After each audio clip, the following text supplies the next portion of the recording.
He is the richest person on the planet.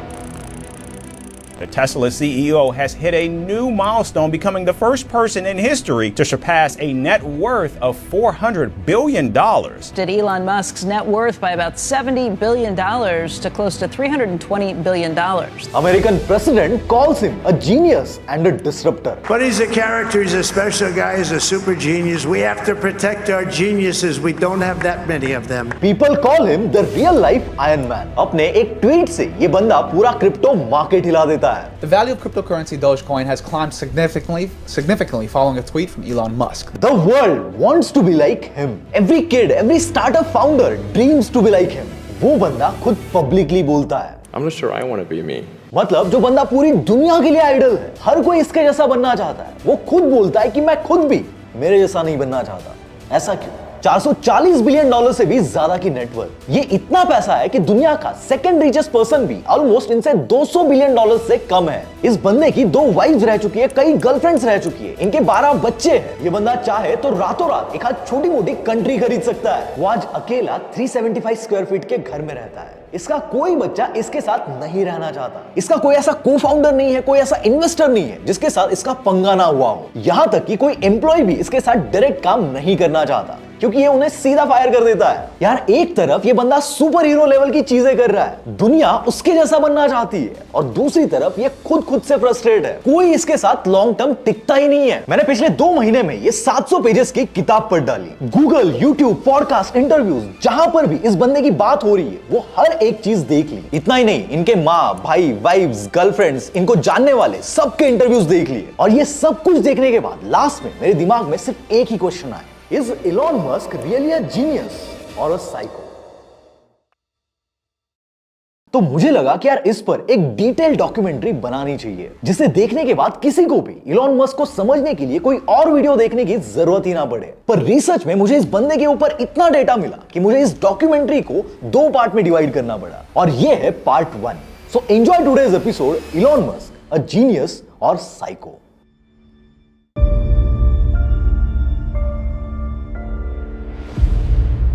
अगर आप Instagram पर कमेंट्स पढ़ते हो तो आपने एक कमेंट बहुत बार देखी होगी, that India is not for beginners. In videos में इंडियंस की कुछ ऐसी उटपटांग हरकतें होती है जिनके बारे में कोई सोच भी नहीं सकता. और जब मैं इलॉन मस्क के बारे में रिसर्च कर रहा था तब मुझे उनकी कुछ ऐसी उटपटांग हरकतें मिली जो कोई नॉर्मल बंदा कभी करने की सोच भी नहीं सकता. इलॉन मस्क जब छोटे थे तब उनको स्कूल में बुली किया जाता था, उनका कोई दोस्त भी नहीं था, इसीलिए इलॉन स्कूल जाने की जगह मोस्टली बुक्स पढ़ते रहते थे. जब इलॉन अपनी मॉम के साथ डरबन में रहते थे तब उन्होंने वहां की एक लाइब्रेरी में जितनी भी बुक्स थी वो सारी की सारी बुक्स पढ़ डाली थी. I mean, he'd read everything in the library in Durban, so. एक बार इलॉन और उनकी बहन एक साथ बैठे थे और उसकी बहन उनसे कहती है कि मून हमसे 10 लाख माइल्स दूर है, लेकिन इलॉन जो उस वक्त 10 से 11 साल के रहे होंगे वो कहते हैं कि मून 10 लाख माइल्स नहीं बल्कि 2,39,000 माइल्स दूर है. He was that accurate. आप इमेजिन करो कि हमारे इंडिया में जब एक 5 साल का बच्चा स्कूल बस से घर आता है तब उसकी मम्मी उसको गेट से घर तक लाने के लिए भी बाहर जाती है. अब ये मैं आपको क्यों बता रहा हूँ. एक बार क्या हुआ था कि जब इलॉन 5 साल के थे तब उनके एक कजिन की बर्थडे पार्टी थी, लेकिन उसी दिन इलॉन मस्क स्कूल में एक बच्चे से झगड़ा करके आए थे, इसीलिए उनकी मम्मी ने उनको एज अ पनिशमेंट घर पर ही छोड़ दिया और बाकी सब पार्टी में चले गए. अब ये 5 साल का बच्चा क्या करता है देखो. इलॉन ने डिसाइड किया कि वो खुद से ही उस पार्टी में चला जाएगा, लेकिन अब उसके सामने चैलेंज ये था कि उसके कजिन का घर वहां से 2 घंटे के डिस्टेंस पर था, और क्योंकि इलॉन सिर्फ 5 साल का था तो उसके पास ना कोई बाइक और ना ही कोई कार थी. तो गेस करो कि उसने पार्टी में पहुंचने के लिए क्या ऑप्शन चूज किया होगा. इलॉन लिटरली पैदल निकल जाते हैं. वो इतने छोटे थे कि उनको रोड साइंस भी समझ में नहीं आते थे, लेकिन कभी तो एक बार वो अपने कजिन के घर गए थे, तब उन्होंने कार से रास्ता देख लिया था और बस उसी मेमोरी के बेसिस पर वो चलते चलते अपने कजिन के घर पहुंच गए. इलॉन को वहां पर ऐसे अचानक देखकर उनकी मां बहुत डर गई और उस इंसिडेंट के बाद उन्होंने कभी भी इलॉन को ऐसी पनिशमेंट नहीं दी. Elon is not made for beginners, इसका तो ये बस एक ट्रेलर था, पिक्चर तो अब शुरू होगी. अब why Elon is not made for beginners ये तो मैं आपको अच्छे से समझा दूंगा, लेकिन इलॉन मस्क का नाम इलॉन रखने के पीछे की स्टोरी भी बहुत इंटरेस्टिंग है। इलॉन के मॉम डैड एक बार वेकेशन मनाने फ्रांस गए थे। वहां एक नीस नाम का शहर है एंड उसी ट्रिप पर और उसी शहर में इलॉन की मां मे मस्क को उनकी प्रेगनेंसी की न्यूज मिली थी। अब देखो, जैसे हमारे यहाँ इंडिया में किसी बच्चे का नाम रखना होता है तो मोस्टली भगवान के नाम पर या किसी हिस्टोरिकल फिगर के नाम पर रखा जाता है, लेकिन वेस्टर्न कंट्रीज में बच्चों का नाम ज्यादातर पॉप कल्चर से इन्फ्लुएंस होकर या किसी चीज से पर्सनल कनेक्शन के बेसिस पर या फिर ऐसे ही कुछ तो यूनिक नाम रखा जाता है ताकि वो बच्चा बाकी लोगों में स्टैंड आउट करे। तो ऐसे ही जब मे मस्क को प्रेगनेंसी की न्यूज फ्रांस के नीस शहर में मिली तो उन्होंने सोच लिया था कि इस बच्चे का नाम नीस रख देते हैं, और इवन उनके हस्बैंड एरोल को भी यह आइडिया पसंद आ गया था। लेकिन बाद में पता नहीं उन्हें क्या लगा और मैंने अपने ग्रैंडफादर मिस्टर जे एलोन हाल्देमन के नाम पर बच्चे का नाम फाइनली इलॉन रख दिया। अब इलॉन के उटपटांग हरकतों की बात चली रही है तो अब थोड़ा उनके दादा परदादाओं की उटपटांग हरकतें भी डिस्कस कर ही लेते हैं। और इलॉन की फैमिली को मैं यहां पर इसलिए डिस्कस कर रहा हूं क्योंकि जब मैं इलॉन की फैमिली ट्री पर रिसर्च कर रहा था तब मुझे एक बड़ा इंटरेस्टिंग पैटर्न नोटिस हुआ। जिस तरह इलॉन मस्क एकदम चिल और एडवेंचरस है, वैसे ही उनके दादा परदादा भी एकदम चिल और एडवेंचरस थे। इलॉन के जो ग्रैंडफादर थे उन्होंने अपने टाइम पर साउथ अफ्रीका की कैपिटल केप टाउन से लेकर अल्जीरिया की कैपिटल एल्जियर्स तक की एक रेस जीती थी। एंड फॉर योर इंफॉर्मेशन, इन दोनों कैपिटल्स में डिस्टेंस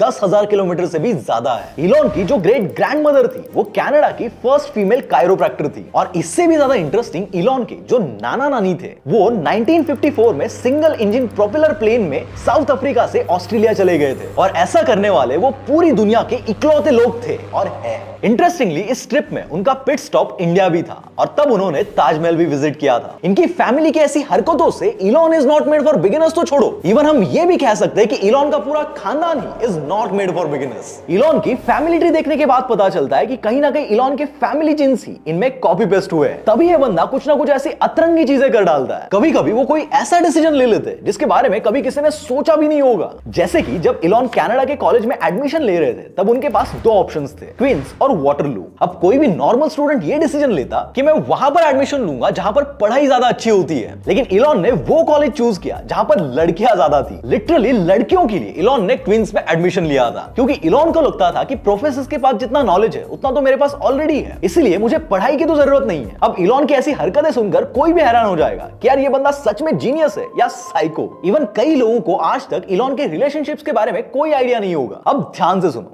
देखो, इलॉन की फर्स्ट वाइफ थी जस्टिन विल्सन। जनवरी 2000 में इलॉन की इनसे शादी हुई और 2008 में इनका डिवोर्स हो गया। जस्टिन के साथ इलॉन के टोटल 6 बच्चे थे जिनमें से एक की डेथ हो गई थी। इसके बाद 2010 में इलॉन ने ब्रिटिश एक्ट्रेस तलुला राइली के साथ शादी की और 2012 में उसको भी डिवोर्स दे दिया। लेकिन इस डिवोर्स के सिर्फ 1 साल बाद यानी 2013 में फिर से राइली के साथ शादी की और उसके 3 साल बाद यानी 2016 में फिर से उसको डिवोर्स दे दिया। लेकिन लगभग 5 साल साथ रहने के बाद भी इलॉन और राइली का एक भी बच्चा नहीं है। अब इसके बाद इलॉन ने कैनेडियन सिंगर ग्राइम्स को डेट करना शुरू कर दिया, लेकिन ग्राइम्स से शादी किए बगैर ही उसके साथ इलॉन के 3 बच्चे हुए। अब ग्राइम्स से भी ब्रेकअप होने के बाद इलॉन ने अपनी कंपनी न्यूरालिंक की एम्प्लॉय शियोन जिलिस को डेट करना शुरू कर दिया और अब शियोन के साथ भी उनके 3 बच्चे हैं, यानी एक बीवी और 2 गर्लफ्रेंड्स के साथ मिलकर आज इलॉन के टोटल 11 बच्चे हैं। और इवन इस सब के बाद अब इलॉन ऑस्ट्रेलियन एक्ट्रेस नताशा बसेट को डेट कर रहे हैं। ये तो हो गई उनकी पर्सनल लाइफ। चलो अब उनके प्रोफेशनल लाइफ की उटपटांग हरकतें सुनते हैं। 2006 में टेस्ला ने अपनी पहली कार का प्रोटोटाइप रेडी किया था और उसके पीआर के लिए एक बड़ा सा इवेंट प्लान किया गया था। अब इंटरेस्टिंगली मार्टिन एबरहार्ड जो टेस्ला के को-फाउंडर और सीईओ है, उन्होंने इलॉन मस्क के टेस्ला ज्वाइन करने से पहले ही कंपनी के लिए जेसिका स्विट्जर को as a PR chief appoint किया था और पीआर के लिए पीसीजीसी नाम की एक पीआर फर्म भी हायर करके रखी हुई थी। अब टेस्ला का ये इवेंट काफी सक्सेसफुल रहा और इससे टेस्ला को अच्छा खासा मीडिया अटेंशन भी मिला, लेकिन उसमें एक बड़ी प्रॉब्लम हो गई। देखो, अगर किसी काम को करने में हम अपनी पूरी जी जान लगा दें और उसका क्रेडिट कोई और छीन ले तो किसी का भी दिमाग खराब हो जाएगा। और अगर पर्टिकुलरली इलॉन मस्क की बात करूं तो वो इसमें एकदम एक्सट्रीम चले जाते हैं। तो क्या हुआ था कि टेस्ला के इस इवेंट में इस पीआर एजेंसी ने मार्टिन एबरहार्ड को टेस्ला रोडस्टर का पूरा क्रेडिट दे दिया और इलॉन मस्क को सिर्फ एज एन अर्ली इन्वेस्टर और प्रमोटर के तौर पर दिखाया। इलॉन को यह बात इतनी खटक गई कि उन्होंने टेस्ला के वीपी को मेल कर दिया कि टेस्ला की पीआर चीफ जेसिका स्विट्जर को इमीडिएटली फायर किया जाए। इवन पीसीजीसी तक को बोल दिया गया कि अगर अगली बार ऐसा कुछ हुआ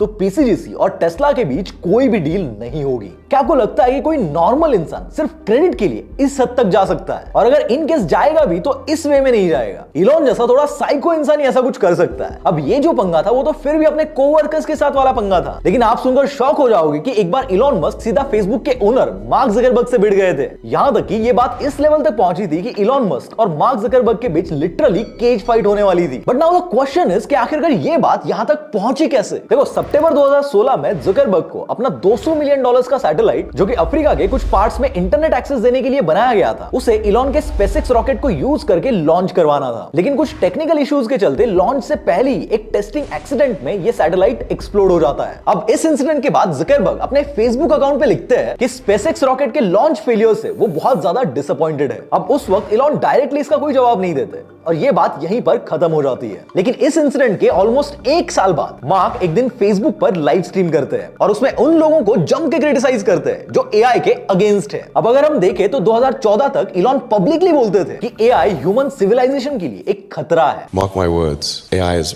far more dangerous than nukes. This is insane. इसीलिए घुमा फिरा के जकरबर्ग ने इनडायरेक्टली इलॉन को ही टारगेट किया था। लेकिन इस बार इलॉन चुप नहीं बैठे। उन्होंने डायरेक्टली एक ट्वीट कर दिया कि जकरबर्ग को एआई की बहुत लिमिटेड नॉलेज है और इसके थोड़े ही टाइम बाद उन्होंने फेसबुक से टेस्ला और स्पेसएक्स के ऑफिशियल पेजेस को भी डिलीट कर दिया और ट्वीट करके कहा कि वैसे भी ये पेजेस उन्हें बकवास लगते थे। अब इस पूरे मैटर के कुछ दिन बाद इलॉन अपनी गलती को एडमिट करते हैं कि जकरबर्ग के सैटेलाइट फेलियर में स्पेसएक्स की गलती थी। लेकिन इस ट्वीट में वो एक और बात ऐड कर देते हैं। वो कहते हैं कि जकरबर्ग ने वैसे भी इंश्योरेंस तो लिया ही है, पर फिर भी अगर उनको लगता है कि उनका नुकसान हुआ है तो स्पेसएक्स उनका एक लॉन्च फ्री में कर देगी। लेकिन इन सब के बीच अब अचानक से ये केज फाइटिंग कहां से आ गया? तो ये बात ऑलमोस्ट सबको पता है कि इलॉन मस्क के ट्विटर एक्वायर करने के बाद मार्क जकरबर्ग ने थ्रेड्स लॉन्च किया था और इसके लॉन्च से पहले ही इसके कई सारे रूमर्स भी स्प्रेड हो चुके थे। उसी बीच इलॉन ने सरकास्टिकली एक ट्वीट कर दिया था कि दुनिया जकरबर्ग के इशारों पे नाचने का और वेट नहीं कर सकती। अब एक रैंडम यूजर ने इस ट्वीट के रिप्लाई में मजाक में एक बात कही कि जकरबर्ग को जुजुत्सु, जो कि एक टाइप का मार्शल आर्ट्स है, वो आता है। इलॉन बीइंग इलॉन वो इसका रिप्लाई करते हैं कि जरूरत पड़ी तो वो एक केज फाइट करने के लिए भी रेडी है। अब शायद हो सकता है कि इलॉन ने ये बात ऐसे ही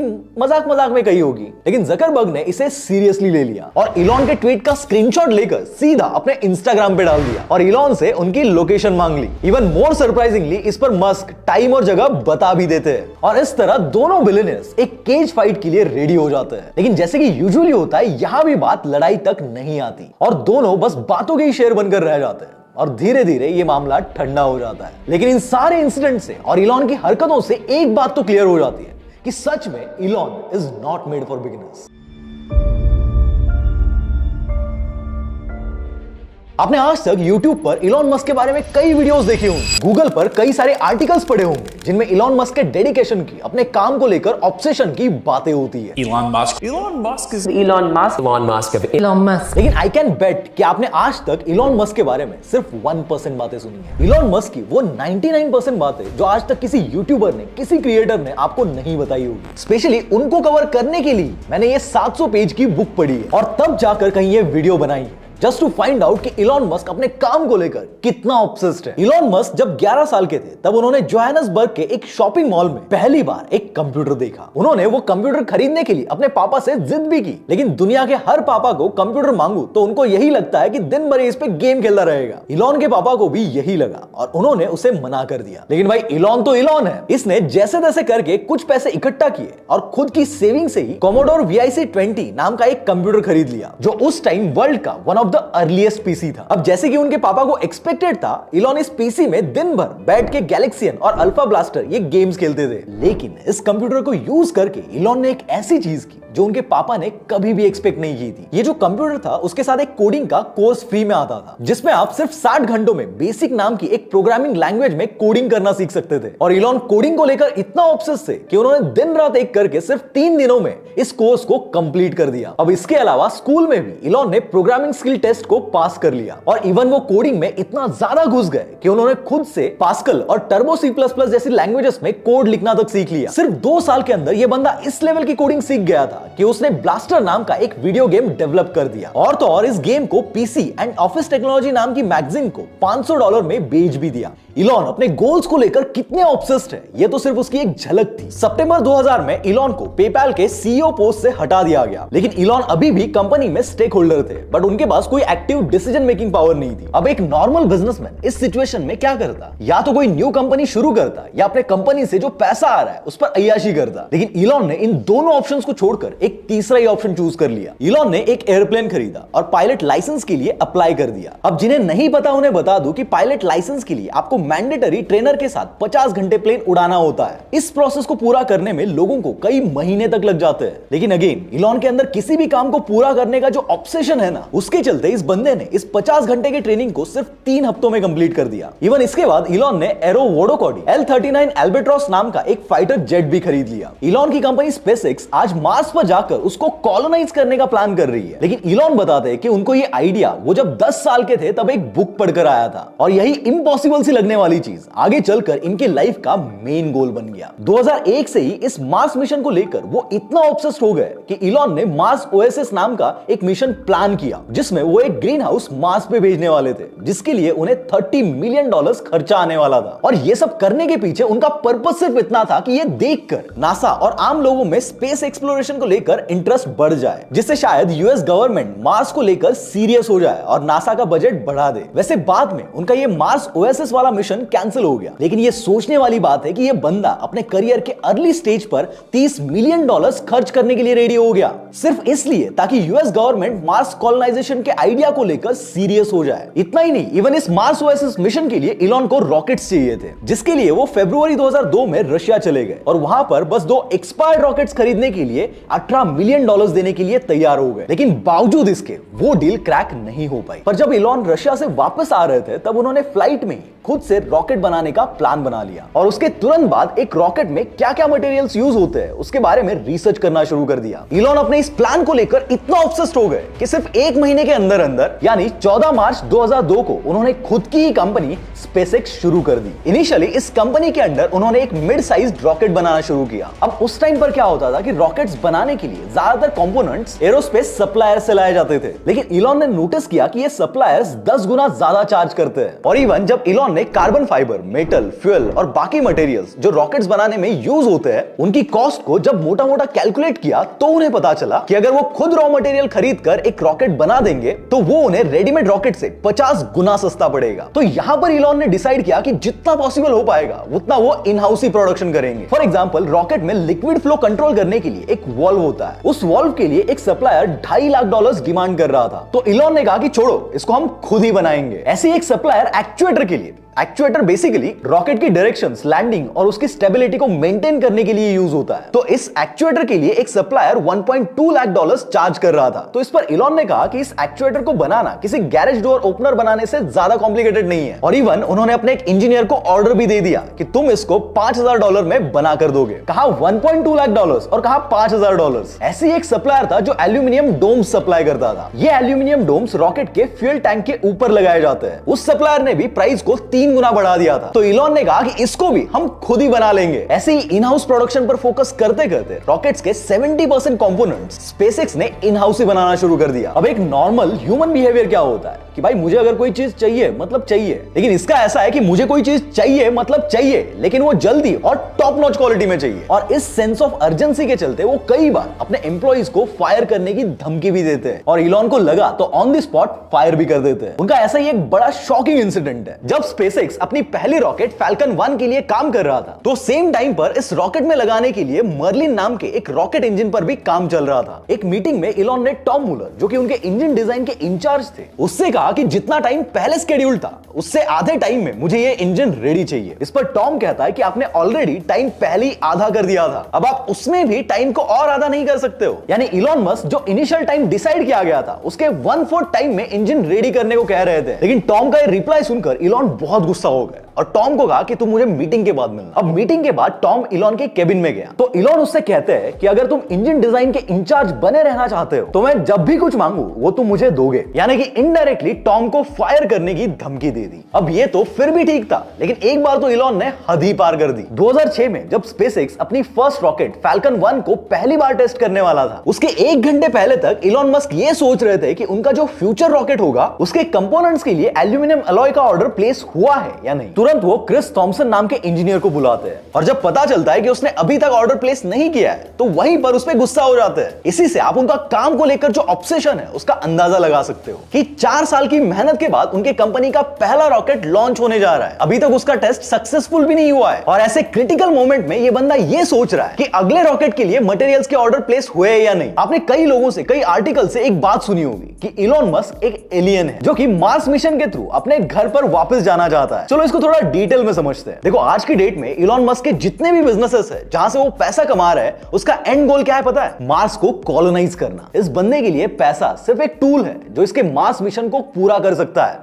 Nothing more than that. इस मिशन को लेकर वो कितने ऑब्सेस्ड और पागल है वो आप इस एक इंसिडेंट से समझ जाओगे। 2002 में जब स्पेसएक्स शुरू हुआ था, उसी दिन से हर वीक इलॉन मस्क इस कंपनी में मार्स कॉलोनाइजर नाम की एक मीटिंग रखते हैं। वैसे अगर देखा जाए तो अभी के लिए स्पेसएक्स के जो भी ऑपरेशंस चल रहे हैं उनका और इस मीटिंग का कोई रिलेशन नहीं है, लेकिन फिर भी हर हफ्ते इलॉन मस्क ये मीटिंग कंडक्ट करते हैं जस्ट टू डिस्कस कि मार्स कॉलोनी कैसी होगी और उसको कैसे चलाया जाएगा। इंटरेस्टिंगली, जब इलॉन इस मीटिंग में अपने मार्स मिशन को विजुअलाइज करते हैं तो ऑटोमेटिकली उनका मूड फ्रेश हो जाता है। यानी ये बंदा एक ऐसी चीज के लिए इतना ऑब्सेस्ड है जो पता भी नहीं कभी सच हो पाएगी या नहीं। अच्छा, ये भी छोड़ो, अगर आप बारीकी से ऑब्जर्व करोगे तो Elon Musk podcast, meetings, outings, mostly हर जगह पर एक ही टाइप की टी शर्ट पहनकर जाते हैं, ऑक्यूपाई मार्स। नॉर्मल जगह पे तो छोड़ो, इवन ये बंदा जब डोनाल्ड ट्रंप से मिलने गया था तब भी उसने यही टी शर्ट पहनी थी। इलॉन के इन सब हरकतों से इजीली समझ में आता है कि ये बंदा अपने गोल के लिए किस लेवल पे ऑब्सेस्ड है। लेकिन ये तो सिर्फ एक पर्सपेक्टिव हो गया, इस चीज के 2 और पर्सपेक्टिव है। अगर आप इलॉन की इन हरकतों को एज एन इलॉन एडमायरर और एज अ फैन बॉय देखोगे तो आपको लग सकता है कि भाई क्या जीनियस बंदा है इलॉन मस्क। लेकिन वही अगर आप इलॉन मस्क को उसके कोवर्कर्स के पर्सपेक्टिव से देखोगे तो फिर आप इसको जीनियस नहीं, साइको कहोगे। बाय द वे, इस पर आपके क्या थॉट्स है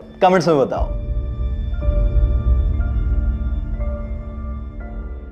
अगले 10 सेकंड्स के लिए अपनी आंखें बंद करो एंड इमेजिन इलॉन मस्क। ये नाम सुनते ही आपके दिमाग में सबसे पहले क्या आता है? एक हाईली सक्सेसफुल बिजनेसमैन जो करोड़ों रुपए की लग्जरी कार से घूम रहा होगा, एक आलीशान बंगलों में रह रहा होगा, सैकड़ों लोग जिसके आगे पीछे घूम रहे होंगे, right? End of course Elon Musk का नाम सुनते ही 99% लोगों के दिमाग में यही बातें आने वाली है। बट व्हाट इफ आई से कि आज स्पेसएक्स के अंदर जो बंदा मार्स पे जाने की बातें करता है, एक टाइम पे वो खुद के ही घर में अकेला हुआ करता था। न्यूरालिंक से लोगों का आईक्यू बढ़ाने वाला इलॉन मस्क कभी खुद ट्रॉमा में था। ट्विटर पर एक ट्वीट करके आज पूरी दुनिया के नैरेटिव्स को चेंज करने वाला ये इंसान कभी इतना इंट्रोवर्ट था कि स्कूल में उसका कभी कोई दोस्त नहीं बन पाया। तो कईयों को ये बात शायद डाइजेस्ट नहीं होगी, but let me tell you कि इलॉन का बचपन बहुत ज्यादा चैलेंजिंग रहा है। जब इलॉन सिर्फ 3 साल के थे तब उनकी मां ने नर्सरी में उनका एडमिशन करवा दिया था। प्रिंसिपल ने उन्हें वार्न भी किया था कि इतनी जल्दी स्कूल में डाल दोगे तो शायद हो सकता है कि स्कूल के बाकी बच्चों से उसके वाइब्स मैच ना हो और उसे सोशल चैलेंजेस फेस करने पड़े। I wanted him to go to nursery school. They said, well, he makes it by 2 days, but you really should keep him back a year because otherwise he'll be a little socially challenged. Even principal ने तो उन्हें 1 साल रुकने की सलाह भी दी थी। And I said, you don't understand. I have a genius son. He needs to talk to someone besides me. Every mother thinks their child is a genius. लेकिन इलॉन की मां ने रुकने से मना कर दिया और इलॉन का एडमिशन करवा दिया। अब क्योंकि इलॉन क्लास में सबसे छोटा था तो उसकी बाकी बच्चों से बनती नहीं थी, जिसके चलते ना उसका कोई दोस्त बन पाया और ना ही उसका स्कूल में मन लगता था। इवन इलॉन के ऐसे बिहेवियर को देख के स्कूल वालों को लगा कि शायद इसको ठीक से सुना ही नहीं देता है, तो उन्होंने लिटरली इलॉन का हियरिंग टेस्ट भी करवाया था। लेकिन फॉर्चुनेटली इलॉन के कान बिल्कुल सही सलामत थे। चलो स्कूल को तो एक बार के लिए साइड में रखते हैं, लेकिन इलॉन के घर की सिचुएशन तो इससे भी ज्यादा ट्रॉमेटिक थी। इलॉन के घर की सिचुएशन कुछ ऐसी थी कि उनके पापा हर रोज उनकी मां को फिजिकली और वर्बली अब्यूज करते थे। He grew up in a very violent home. Like, for example, when I always had to drive the car and he would be punching me and Elon would be between the seats hitting his father to stop him punching me. When he would be at home and punching me, Kimball and Tosca would be crying in the corner because they were really babies. Elon was 5, Kimball 4, Tosca 3. Elon would be hitting his dad at the back of his legs. And then when he was 8, we left. My father has serious issues. Okay, well, so you didn't have a happy childhood. It was very violent. और जब Elon सिर्फ 8 साल के हुए तब तक उनके parents का डिवोर्स भी हो चुका था। डिवोर्स के बाद शुरुआत के 2 साल तक इलॉन अपनी मां के साथ डरबन में रहते थे, लेकिन उसके 2 साल बाद यानी जब इलॉन 10 साल के हुए तब वो वापस से अपने पापा के पास प्रिटोरिया चले जाते हैं। अब अपनी मां को छोड़कर इलॉन अपने पापा के पास क्यों गए थे, इसका रीजन जानकर आप इसको साइको कहोगे। इसका रीजन क्या था ये मैंने वीडियो में आगे इन डिटेल डिस्कस किया हुआ है। अभी के लिए इलॉन की स्टोरी को स्टेप बाय स्टेप समझते हैं। So back to our story. जब इलॉन मस्क अपने पापा के पास प्रिटोरिया वापस आ गए थे तब उनके पापा ने उनका admission Pretoria boys high school में करवा दिया था, जो उस टाइम साउथ अफ्रीका का one of the best and most expensive school था और इवन आज भी है। लेकिन जैसे कि मैंने ऑलरेडी बताया कि इलॉन मस्क हमेशा से अकेले अकेले ही रहते थे, सोशली ऑकवर्ड थे, तो इसी एक रीजन की वजह से प्रिटोरिया की इस स्कूल में उनके साथ एक बहुत भयंकर इंसिडेंट हो गया। जब इलॉन 12 साल के थे तब एक बार उनके स्कूल के सभी बच्चों को वेल्ड स्कूल नाम के एक विल्डरनेस सर्वाइवल कैंप में ले जाया गया। अब नॉर्मली ये सर्वाइवल कैंप्स वगैरह हमारे इंडिया में नहीं होते, लेकिन वेस्टर्न कंट्रीज में ये बहुत कॉमन है। इस सर्वाइवल कैंप में एक दूसरे से लड़ाई करना, एक दूसरे को बुली करना सब कुछ अलाउड था। इस कैंप में ज्यादातर बच्चे अपना अपना ग्रुप बनाकर रहते थे, लेकिन क्योंकि इलॉन का कोई दोस्त नहीं था और ऊपर से वो क्लास में सबसे छोटे भी थे, तो इस कैंप में वो अकेले ही थे और इसी का फायदा उठाकर क्लास के बड़े बच्चों ने इलॉन की 2 बार पिटाई भी कर दी थी और इससे वो इतना डर गए थे कि इस इंसिडेंट की वजह से उनका 4.5 किलो वेट कम हो गया था। I do know that you were bullied at school and had a difficult... I was almost beaten to death, if you call that bullied. और ऐसा भी नहीं था कि वो सिर्फ स्कूल में ही मेंटली डिस्टर्ब थे, इवन घर पे भी इलॉन का सेम ही हाल था। देखो हर बंदा इस बात से एग्री करेगा कि भले ही पूरी दुनिया उसके अगेंस्ट खड़ी हो जाए, लेकिन बस बाप साथ में खड़ा होना चाहिए। लेकिन इलॉन के केस में ये बिल्कुल उल्टा था। जब जून 1989 में इलॉन कॉलेज के लिए साउथ अफ्रीका से कनाडा जा रहे थे तो खुद उनके पापा उनसे कहते हैं कि तुम एक लूजर हो और तुम ज्यादा दिन तक वहां पर टिक नहीं पाओगे। जस्ट इमेजिन एक 17 साल के लड़के के साथ उसका बाप ऐसी लैंग्वेज यूज करेगा तो उसके माइंड पे इस बात का क्या इंपैक्ट होगा। अब इस सब से बाहर निकलकर इलॉन मस्क जब कनाडा पहुंच गए तो वहां पर अब एक नई प्रॉब्लम शुरू हो गई, फाइनेंशियल प्रॉब्लम। अपने पापा की फरारी और रोल्स रॉयस में घूमने वाला इलॉन मस्क अब कुछ पैसों के लिए लकड़ी के मिल में काम कर रहा था और ये अगले 1.5 साल तक कंटिन्यूअस चलता रहा और इसके बाद जाकर फिर कहीं उसे फाइनली क्वींस यूनिवर्सिटी में एडमिशन मिल पाया। लेकिन कहीं ना कहीं स्कूल लाइफ में दोस्त ना बन पाना, बचपन से घर में माँ बाप का कलेश देखना, इन सब चीजों ने इलॉन के बिहेवियर को डायरेक्टली इंपैक्ट कर दिया था। वो पूरे दिन अकेले बैठकर सिर्फ बुक्स पढ़ते थे। I mean, he'd read everything in the library in Durban, so he had the opportunity to actually read the whole encyclopedias. किसी के साथ भी उनका कोई इंटरेक्शन नहीं होता था। इन सब से उनकी सोशल स्किल्स ज्यादा डेवलप नहीं हो पाई और वो एस्पर्जर सिंड्रोम से अफेक्ट हो गए। लेकिन अब ये एस्पर्जर सिंड्रोम क्या होता है? सिंपल सा गूगल सर्च करोगे तो आपको ये आंसर मिल जाएगा कि एक ऐसा इंसान जिसमें लोगों के साथ ठीक से इंटरेक्ट करने की एबिलिटी नहीं होती है, वो दुनिया के बारे में सोचना बंद कर देता है। इवन उस इंसान के इंटरेस्ट भी कई जगह से हटकर कुछ गिनी चुनी चीजों में ही फोकस हो जाते हैं। एंड जिस तरह से इलॉन मस्क बिहेव करते हैं वो क्लियरली इस सिंड्रोम से मैच करता है। अगर आप इलॉन के इंटरव्यूज देखोगे तो एकदम डायरेक्ट और ब्लंट बात कर देते हैं। So that you don't know what you're talking about. I don't care. Don't advertise. You don't want them to advertise? No. Twitter को खरीदते हैं और 6000 से ज्यादा एम्प्लॉइज को फायर कर डालते हैं विदाउट इवन थिंकिंग कि वो लोग इससे मेंटली कितने डिस्टर्ब हो जाएंगे। इस बंदे की डिक्शनरी में वर्क लाइफ बैलेंस नाम का तो कोई वर्ड ही नहीं है। कुछ भी डेडलाइन सेट कर डालता है और उनको अचीव करने के लिए दिन रात काम करता है। इलॉन के इस एबनॉर्मल बिहेवियर की वजह से कोई ऐसा को फाउंडर या इन्वेस्टर नहीं रहा है जिसके साथ इलॉन का पंगा ना हुआ हो। को फाउंडर्स और को वर्कर्स तो छोड़ो, एक बार इलॉन ने अपनी पहली कंपनी Zip2 के ऑफिस में खुद के भाई को मुक्के लगा दिए थे, जिस पर उसके भाई ने इलॉन के हाथ को ऐसा काट दिया था कि उसे लिटरली टाके लगाने पड़े थे। उनके भाई किम्बल खुद कहते हैं कि मैं अपने भाई से बहुत प्यार करता हूं, लेकिन उसके साथ काम करना बहुत ज्यादा मुश्किल है। He was holding his fist up. He was going to punch me in the face, and I had no, I don't know if he actually would have punched me in the face, but I didn't know that. He was pretty fiery, and I had no defense. So the only defense I had was I grabbed his fist and I shoved it in my mouth and I tore a piece of skin off his fist. Yeah, so I had to go get it. आज बाहर से देखने में ऐसा लगता है कि Elon Musk market में जो ट्रेंड चल रहे हैं उनको पकड़ते हैं और फिर उसके अराउंड कोई अपना बिजनेस खड़ा कर देते हैं। But let me tell you something very very interesting. बचपन में ना इलॉन रात भर साइंस फिक्शन पढ़ते थे और फॉर्चुनेटली उनके पापा भी खुद एक इंजीनियर थे, तो घर में भी फिजिक्स वगैरह को लेकर एक माहौल था जिससे ऑटोमेटिकली इलॉन मस्क का फिजिक्स में इंटरेस्ट बढ़ता गया। अब आगे जब वो कॉलेज में गए तो उन्होंने अल्टीमेटली फिजिक्स में ही अपनी पढ़ाई कंटिन्यू की और उसी दौरान इलॉन ने अपना पर्पस और गोल्स सेट कर लिए थे and that was space, internet and sustainable energy. और आज अगर आप स्पेसएक्स, स्टारलिंक और टेस्ला उठाकर देखोगे तो ये सभी कंपनीज इलॉन के इस गोल से प्रॉपरली अलाइंड होती है। 1991 में जब इलॉन क्वींस यूनिवर्सिटी में पढ़ते थे तब एक दिन वो एक पार्टी में गए थे। उस पार्टी में उन्हें एक सुंदर सी लड़की दिखती है। अब गेस करो भाई ने लड़की को इंप्रेस करने के लिए क्या पिकअप लाइन मारी होगी। क्या तुमने कभी इलेक्ट्रिक कार्स के बारे में सोचा है? और ये पिकअप लाइन सर जी ने तब मारी थी जब मार्केट में इलेक्ट्रिक कार्स का दूर दूर तक कहीं नामो निशान भी नहीं था। अब इलॉन की इन हरकतों को देखने के बाद लगता है कि ये बंदा साइको है, लेकिन फिर लगता है कि भाई इसको अगर साइको कहे तो ये दुनिया का सबसे अमीर इंसान है, दुनिया की टॉप कंपनीज ओन करता है, दुनिया की सबसे पावरफुल कंट्री की गवर्नमेंट में मिनिस्टर है। So how can we call him a psycho? He is such a genius at the same time. इसीलिए आज लोग इलॉन मस्क की सक्सेस को तो देखते हैं, लेकिन कोई ये नहीं देखता कि what is hidden behind the mask of Musk.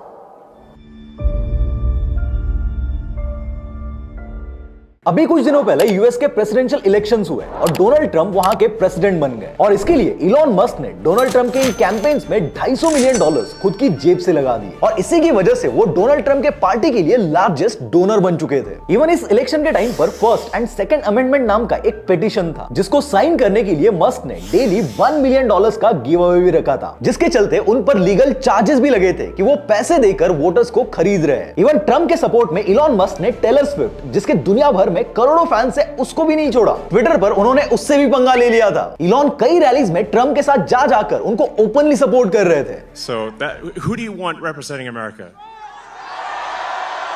Yeah. Absolutely. लेकिन अब इसमें रिस्क वाली क्या बात है? देखो, एक सेकंड के लिए मान लो कि अगर डोनाल्ड ट्रंप ये इलेक्शन हार जाते और कमला हैरिस जीत जाती, तो आपको लगता है कि वो पावर में आने के बाद इलॉन मस्क को ऐसे ही छोड़ देती? देयर वाज अ पॉसिबिलिटी कि इस एक रिस्क की वजह से इलॉन मस्क के बिजनेसेस भयंकर तरीके से गिर जाते। यूएस गवर्नमेंट उनके कंपनीज में बहुत ज्यादा इंटरफेयर करना शुरू कर देती। If he loses, man, what? You're fucked, dude. I'm fucked. If he loses, I'm लेकिन इलॉन मस्क ने ये रिस्क सोच समझ के लिया था या ऐसी ट्रंप के सपोर्ट में खड़े हो गए थे? इस पर मैंने पार्ट 2 में इन डेप्थ बात की है, लेकिन अभी के लिए इस मुद्दे पर स्टिक रहते हैं। इलॉन का एक कांड तो इससे भी बड़ा था जब उन्होंने एक बहुत ही पावरफुल इंसान से डायरेक्ट पंगा ले लिया था। देखो, ये जॉर्ज सोरोस है। जिन्हें नहीं पता उन्हें शॉर्ट में बता दूं कि ये इंसान इतना पावरफुल है कि इसे the man who broke the bank of England नाम का टाइटल मिला हुआ है। तो इनकी ओपन सोसाइटी फाउंडेशन नाम की एक ऑर्गेनाइजेशन है जिसमें उन्होंने अपनी पर्सनल वेल्थ से 2018 में $18 बिलियन यानी अराउंड 1.5 लाख करोड़ रुपीस डाल दिए थे। और इनकी ये फाउंडेशन 120 से भी ज्यादा कंट्रीज में ऑपरेट करती है, इंक्लूडिंग इंडिया। और इवन इनके बारे में अलिजेडली ये भी कहा जाता है कि इस इंसान ने इंडिया को पॉलिटिकली और इकोनॉमिकली डिस्ट्रॉय करने की कसम खा रखी है और इसके लिए वो अलिजेडली इंडिया के कई पॉलिटिकल पार्टीज को फंड्स भी देते हैं। अगर आप इनकी ओपन सोसाइटी फाउंडेशन की वेबसाइट पर जाकर देखोगे तो यू विल सी कि ये अपेरेंटली ह्यूमन राइट्स, जस्टिस और इक्वालिटी के लिए काम करते हैं। लेकिन सरप्राइजिंगली एक बार इलॉन मस्क ने ओपनली कह दिया था कि जॉर्ज सोरोस ह्यूमैनिटी के ही अगेंस्ट है। अब एक इतने पावरफुल इंसान को लेकर इतनी बड़ी बात ओपनली कह देना मतलब एक तरह से खुद के पैर पर कुल्हाड़ी मारने के बराबर होता है, क्योंकि एक सिंगल स्टेटमेंट इलॉन मस्क जैसे इंसान के बिजनेसेस को डायरेक्टली अफेक्ट कर सकता है। इवन एक इंटरव्यू में इलॉन से इंटरव्यूअर ने पूछा भी था कि हो सकता है कि जो लोग आपकी टेस्ला कार्स खरीदते हैं वो आपके इस स्टेटमेंट से अग्री ना करें, हो सकता है कि जो एडवर्टाइजर्स आपके ट्विटर ऐप पर एड्स लगाते हैं वो आपके इस स्टेटमेंट से अग्री ना करें, तो फिर आपने ऐसा स्टेटमेंट क्यों दिया जो आपको लॉस में डाल सकता है? तो इस पर इलॉन मस्क का कुछ ये आंसर था। Yeah, I think that's true. That's my opinion. Okay, but why share it? Why share it? Especially because, I mean, जब फरवरी 2002 में इलॉन रशिया में रॉकेट खरीदने गए थे तब उनके साथ जिम कैंट्रेल नाम के एक मैकेनिकल इंजीनियर साथ में थे। लेकिन जब वहां पर डील नहीं हुई और इलॉन वापस अमेरिका आ गए तो उन्होंने सोच लिया था कि अब वो खुद की ही एरोस्पेस कंपनी शुरू करेंगे। तो तभी इलॉन ने जिम कैंट्रेल से कहा कि देखो, मैं एक एरोस्पेस कंपनी शुरू करने वाला हूं, तो क्या तुम उस कंपनी में मेरे साथ काम करोगे? अब क्योंकि एक बहुत रिस्की काम था इसलिए एज एन एम्प्लॉय जिम ने जॉब सिक्योरिटी को लेकर इलॉन से कई सारी गारंटीज मांगी, लेकिन इलॉन ने उसको मना कर दिया और खुद को ही स्पेसएक्स का चीफ इंजीनियर बना दिया। ऑल्सो जब वो स्पेसएक्स शुरू कर रहे थे तब उनके एक दोस्त एडियो रेसे ने कहा था कि ये एक बहुत रिस्की काम है, तो उस पर इलॉन ने कहा था कि ज्यादा से ज्यादा क्या ही होगा, मैं अपना सारा पैसा लूज कर दूंगा। लेकिन आज अगर रिस्क समझकर मैंने ये नहीं किया तो स्पेस एक्सप्लोरेशन में कोई प्रोग्रेस नहीं होगी और हम हमेशा के लिए धरती पर ही रह जाएंगे। इसके बाद उसी साल यानी अक्टूबर 2002 में ईबे ने पेपैल को एक्वायर कर लिया था। तो इसमें से इलॉन को मिले हुए पैसों में से इलॉन ने $100 मिलियन डायरेक्टली स्पेसएक्स में इन्वेस्ट कर दिए, जहां कनाडा और जर्मनी जैसी टेक्नोलॉजिकली एडवांस कंट्रीज भी आज तक एक स्पेस रॉकेट नहीं बना पाई थी, लेकिन इलॉन मस्क ने इतना बड़ा रिस्क लेकर $100 मिलियन स्पेस रॉकेट्स बनाने में लगा दिए थे। देखो, रिस्क लेना भी कोई बड़ी बात नहीं है, हर सक्सेसफुल इंसान रिस्क लेकर ही बड़ा बना है, लेकिन मोस्ट ऑफ द लोग ना एक कैलकुलेटेड रिस्क लेते हैं। लेकिन इलॉन मस्क का काम कुछ अलग ही है। ये रिस्क लेने के टाइम पर ज्यादा कैलकुलेशंस नहीं करते, सीधा उसमें घुस जाते हैं। स्पेसएक्स के अलावा आप टेस्ला को भी देखोगे तो वो कहानी भी कुछ ऐसी ही है। 1 जुलाई 2003 को मार्टिन एबरहार्ड नाम का एक इलेक्ट्रिकल एंड कंप्यूटर इंजीनियर और मार्क टार्पेनिंग नाम का एक computer science engineer Tesla Motors नाम की एक ईवी कंपनी स्टार्ट करते हैं। अब इन फाउंडर्स के पास आइडिया और एक क्लियर विजन तो था, लेकिन इनके पास पैसा नहीं था, क्योंकि ये एक ईवी कंपनी थी और उस टाइम पर इलेक्ट्रिक व्हीकल्स ज्यादा पॉपुलर भी नहीं थे और ईवीज का ज्यादा ट्रेंड भी नहीं था। ऑल्सो टोयोटा और फोक्सवैगन जैसी बड़ी बड़ी कंपनीज भी ईवीज बनाने से डर रही थी, क्योंकि ईवीज कोई खरीदता ही नहीं था। इसीलिए ऐसी सिचुएशन में किसी ईवी कंपनी को फंडिंग मिलना बहुत मुश्किल था। अब फरवरी 2004 में टेस्ला के फाउंडर्स इलॉन मस्क के पास जाते हैं। इलॉन और उनके बीच बैक टू बैक 2 मीटिंग्स होती है और अप्रैल 2004 में इलॉन मस्क टेस्ला में $6.4 मिलियन इन्वेस्ट कर देते हैं। धीरे धीरे वो टेस्ला में और भी पैसे इन्वेस्ट करते हैं और टेस्ला के बिगेस्ट स्टेक होल्डर बन जाते हैं। आगे चलकर उन्हीं के लीडरशिप के अंडर टेस्ला और भी जगह से फंड रेज करती है और आगे 2008 में इलॉन मस्क टेस्ला के सीईओ भी बन जाते हैं। अब इलॉन मस्क के गाइडेंस के अंडर टेस्ला की पहली कार रोडस्टर बनकर रेडी हो जाती है और लोग टेस्ला की इस कार के लिए एडवांस बुकिंग करना स्टार्ट कर देते हैं। इवन फैल्कन 9 के वक्त इलॉन ने जो रिस्क लिया था वो तो बिल्कुल ही अनकैलकुलेटेड था। 3 जून 2010 को स्पेसएक्स ने जब फैल्कन 9 का फर्स्ट टेस्ट लॉन्च करने का डिसीजन लिया था, उस दिन वेदर बहुत खराब था। इसीलिए स्पेसएक्स की टीम ने कहा कि आज वेदर कंडीशन ठीक नहीं है तो इसे कल लॉन्च करेंगे। लेकिन दूसरे दिन यानी 4 जून को भी वेदर कंडीशन खराब ही था, तो टीम ने कहा कि इस लॉन्च को हमें दोबारा से पोस्टपोन करना पड़ेगा। बट इस बार इलॉन कहता है कि ये जो वेदर है वो पहले से बहुत अच्छा है, लेट्स लॉन्च। इसके बाद फैल्कन 9 को लॉन्च किया गया और फॉर्चुनेटली लॉन्च सक्सेसफुल भी रहा। लेकिन आप सोचकर देखो कि ये लॉन्च सक्सेसफुल हो गया इसलिए तो ठीक है, लेकिन अगर लॉन्च फेल हुआ होता तो इसमें कितना बड़ा रिस्क था। और ऐसा भी नहीं कि इलॉन के पास फैल्कन 9 को लॉन्च करने के लिए कोई डेडलाइन थी या कोई बहुत बड़ी मजबूरी थी। वो आराम से 1-2 दिन बाद भी उसे लॉन्च कर सकते थे। लेकिन इस बंदे के अंदर रिस्क लेने वाला जो ट्रेट है वो सच में बहुत क्रेजी है। इलॉन के एक दोस्त है पीटर थिल नाम से, जिन्होंने इलॉन के साथ पेपाल को शुरू किया था। वो कहते हैं कि इलॉन मस्क अपने मजे के लिए रिस्क लेते हैं, उनको रिस्क लेने में मजा आता है और कई बार तो इलॉन इस मजे के एडिक्ट भी हो जाते हैं। This PayPal book that David Sacks and I thought of writing, and the Elon chapter was, I think, entitled something like "The Man Who Knew Nothing About Risk" or something like this, and somehow we are too risk averse, or there's something about risk he knows that we don't, or something like this. तो इसी statement से आप समझ सकते हो कि ये बंदा रिस्क लेने के मामले में थोड़ा नहीं बहुत ज्यादा क्रेजी है। और अगर मैं इसे मैथमेटिकल लैंग्वेज में बताऊं तो Musk is directly proportional to risk. जिस तरह मैन वर्सेस वाइल्ड वाले बेयर ग्रिल्स का नाम सुनते ही घने जंगल, खूंखार जानवर और कीड़े मकोड़े याद आते हैं, वैसे ही इलॉन मस्क का नाम सुनते ही मशीन्स, रोबोट्स, रॉकेट्स, ऐसी फिजिक्स ओरिएंटेड चीजें याद आती है, जिससे शायद हो सकता है कि फ्यूचर में अगर इलॉन के ऊपर कोई शो बना तो उसका नाम मैन वर्सेस मशीन ही हो। इलॉन जब बहुत छोटे थे तब उनको टॉय रॉकेट्स और एक्सप्लोजिव्स के साथ खेलना बहुत पसंद था। बाद में जब वो थोड़े बड़े हुए और स्कूल जाने लगे तब उन्होंने साइंस फिक्शन पढ़ना शुरू किया, जिससे उनका रॉकेट्स में इंटरेस्ट और भी ज्यादा डीप हो गया। अब क्योंकि इलॉन का कोई दोस्त नहीं था इसलिए ज्यादातर टाइम वो अकेले ही रहते थे और अपने फ्री टाइम में कुछ ना कुछ अटपटे एक्सपेरिमेंट्स करते रहते थे। जैसे कि एक बार इलॉन ने ब्रेक ऑयल और स्विमिंग पूल में डालने वाले क्लोरीन को मिलाकर धमाका कर दिया था। अब मैंने वीडियो के शुरुआत में ही कहा था कि इलॉन के पापा उनके मम्मी को फिजिकली अब्यूज करते थे, जिसकी वजह से 1979 में इलॉन के पेरेंट्स का डिवोर्स हो गया था। तो उस डिवोर्स के बाद इलॉन 2 साल तक अपनी मम्मी के साथ डरबन में रहने चले गए थे और उनके पापा प्रिटोरिया में रहते थे। लेकिन उसके 2 साल बाद इलॉन वापस से अपने पापा के पास प्रिटोरिया आ गए, जस्ट बिकॉज उनके पापा एक इलेक्ट्रोमैकेनिकल इंजीनियर थे और इसीलिए उनके घर में कई सारी इंजीनियरिंग टूल्स पड़े रहते थे। तो यहीं से यू कैन इमेजिन कि इलॉन को मशीन्स का कितना क्रेज होगा। इलॉन के पापा के पास बहुत सारी लग्जरी कार्स थी। I had a lot of nice cars during Elon's youth. Porsche and Mercedes, Ferrari, Maserati. इसीलिए बचपन से ही इलॉन इन कार्स की battery, capacitor, valve, fan belts, हर चीज को एक्सप्लोर करते थे। अब कार्स की बात चली रही है तो इलॉन मस्क की ये वाली स्टोरी भी सुनो। जब इलॉन मस्क कॉलेज में थे तब उनके पास एक 20 साल पुरानी BMW 330i थी। अब ये जो कार थी उसमें 4 गियर्स थे, लेकिन इलॉन भाई को चाहिए थे उसमें 5 गियर्स। तो भाई ने क्या किया पता है? अपने छोटे भाई किम्बल को लिया, कबाड़ी वाले के पास गया, उनके पास से अलग अलग पार्ट्स कलेक्ट किए, फिर वहां से दोनों भाई एक मैकेनिक के पास चले गए और उनसे कुछ टूल्स लेकर खुद ही उस 4 गियर कार को 5 गियर में मॉडिफाई कर दिया। इवन ऐसा ही एक और इंसिडेंट है। 1994 में इलॉन मस्क और उनका छोटा भाई कहीं पे जा रहे थे, तब रास्ते में बार बार उनकी कार खराब हो रही थी। रास्ते में एक रोड साइड मैकेनिक से उन्होंने वो कार रिपेयर भी करवाई, लेकिन फिर भी वो कार बार बार बंद पड़ रही थी। तो फाइनली इलॉन और किम्बल खुद कार को धक्का देकर एक ट्रक स्टॉप तक लेकर गए और वहां पर खुद इलॉन ने पूरे इंजन को खोलकर वापस उसे फिट कर दिया। हार्डवेयर के साथ साथ इलॉन बचपन से ही कोडिंग भी सीखते थे। जब वो सिर्फ 13 साल के थे तब उन्होंने ब्लास्टर नाम का एक गेम भी डिजाइन किया था और कहीं ना कहीं इलॉन की यही क्यूरियोसिटी, यही नॉलेज आगे चलकर उनकी पूरी लाइफ बदलने वाली थी। इलॉन जब पहली बार कनाडा गए थे तब उनको बहुत फाइनेंशियल प्रॉब्लम्स फेस करनी पड़ी थी और जैसे कि मैंने पहले बताया भी था कि इनिशियली उन्होंने पैसे कमाने के लिए लकड़ी के एक मिल में $18 पर आवर के वेज पर काम भी किया था। लेकिन उसके बाद इलॉन ने बचपन में जो कोडिंग सीखी थी उसकी हेल्प से उसे माइक्रोसॉफ्ट के टोरंटो ऑफिस में एज एन इंटर्न जॉब मिल गई थी। इसी इंटर्नशिप से इलॉन की कोडिंग स्किल्स और भी ज्यादा शार्प हो गई और फिर आगे जाकर इन्हीं स्किल्स से उन्होंने Zip2 और X.com बिल्ड कर दिया। मशीन्स को लेकर यह बंदा इतना क्रेजी था कि एरोस्पेस में बिना कोई फॉर्मल पढ़ाई किए, बिना कोई डिग्री लिए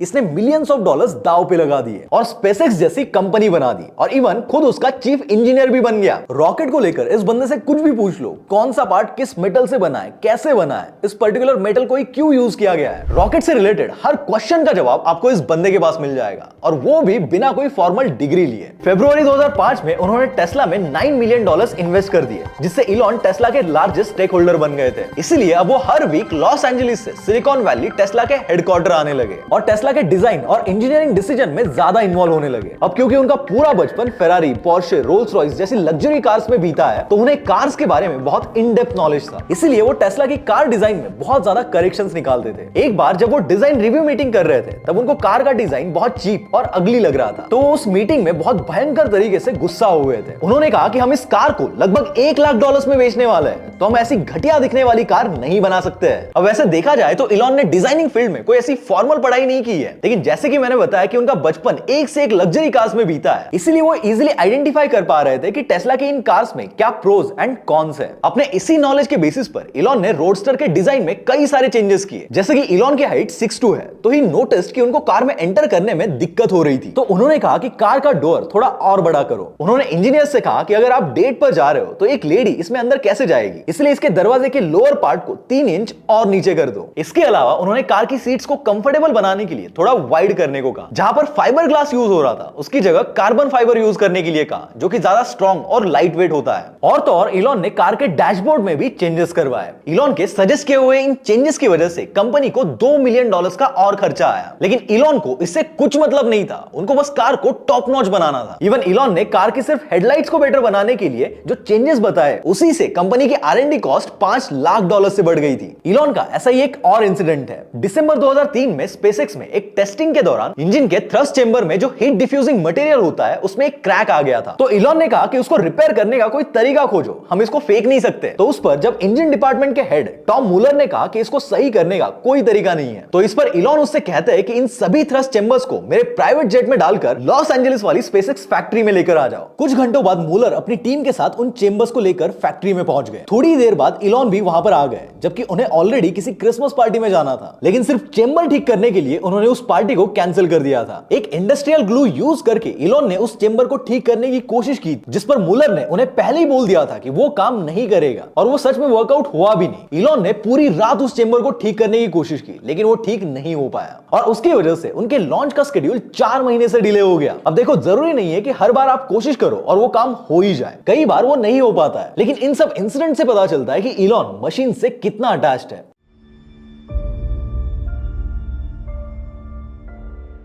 इस डॉक्यूमेंट्री के पार्ट 1 में हमने अभी तक ये 5 चैप्टर्स डिस्कस किए हैं। इन 5 चैप्टर्स में हमने इलॉन मस्क के बिहाइंड द मास्क से लेकर उनका काम को लेकर ऑब्सेशन, मशीन्स को लेकर उनका अटैचमेंट और उनके वियर्डनेस से लेकर उनके रिस्क टेकिंग बिहेवियर तक, ऐसे हर एस्पेक्ट को इन डेप्थ स्टडी किया है। इसे we got to know, actually we are still confused कि ये बंदा सच में जीनियस है या थोड़ा साइको, क्योंकि जिस तरह से उनका बिहेवियर है, जिस तरह से वो सिचुएशंस को हैंडल करते हैं, जिस तरह से वो कभी-कभी रिएक्ट करते हैं, it's a mix of both a genius and a psycho. अब इस डॉक्यूमेंट्री के मोस्ट इंपॉर्टेंट पार्ट पर आते हैं। देखो, जैसे कि मैंने इस डॉक्यूमेंट्री के शुरू में ही कहा था कि इलॉन मस्क के बारे में इंटरनेट पर इतनी सारी इंफॉर्मेशन है और वो सभी इतनी इंटरेस्टिंग है, उस इंफॉर्मेशन को एक सिंगल डॉक्यूमेंट्री वीडियो में कंपाइल करना बहुत ज्यादा डिफिकल्ट है। इसलिए मैंने इस डॉक्यूमेंट्री को 2 पार्ट में डिवाइड किया है। अब ये जो पार्ट 1 था वो सिर्फ इलॉन मस्क के लाइफ का एक ओवरव्यू था, या कह लो एक ट्रेलर था। पूरी पिक्चर जो है वो पार्ट 2 में आएगी, क्योंकि इस पार्ट 1 में हमने मोस्टली उनके पर्सनल लाइफ को एक्सप्लोर किया है। प्रोफेशनल लाइफ पर तो हम लोग अभी इन डेप्थ पहुंचे ही नहीं है। अब जो पार्ट 2 होगा उसमें इलॉन मस्क के लाइफ के कुछ बहुत ही इंटरेस्टिंग एस्पेक्ट्स कवर होने वाले हैं। लाइक इलॉन मस्क के स्टारलिंक, न्यूरालिंक का हिडन एजेंडा क्या है? क्या इलॉन मस्क अमेरिका के अगले प्रेसिडेंट बन सकते हैं? Is he planning for that? क्या इलॉन मस्क के ह्यूमनॉइड रोबोट्स ह्यूमन लेबर को रिप्लेस कर देंगे? ऐसी कई सारी इंटरेस्टिंग चीजें मैंने पार्ट 2 में कवर की है। और हाँ, ऐसी वीडियोस बनाने में यार बहुत मेहनत लगती है, दिन रात लिटरली एक करना पड़ता है। तो इसे जितना हो सके अपने सभी बिजनेस माइंडेड दोस्तों के साथ शेयर करो। वीडियो अच्छा लगा तो लाइक करो, वरना बिंदास होकर डिसलाइक मार दो। और साइको और जीनियस में आपका आंसर क्या है कमेंट्स में बताना। Until then stay tuned for part 2।